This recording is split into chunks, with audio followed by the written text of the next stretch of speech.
izquierda abertzale se han tomado decisiones estratégicas en los últimos años que para llevar adelante el proceso independentista que nos hemos planteado como objetivo, también hemos considerado que a nivel organizativo nos teníamos que refundar y dentro de este contexto de cambios o de novedades en la izquierda abertzale situamos también el hecho de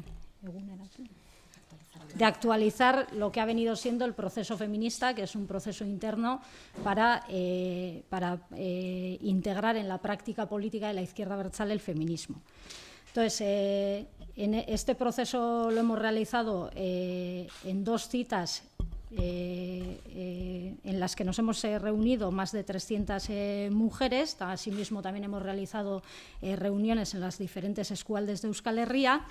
Serían un poco las conclusiones de ese debate que hemos realizado y que viene a reafirmar nuestro compromiso hacia el feminismo y hacia el proceso que se va a llevar a cabo en Euskal Herria.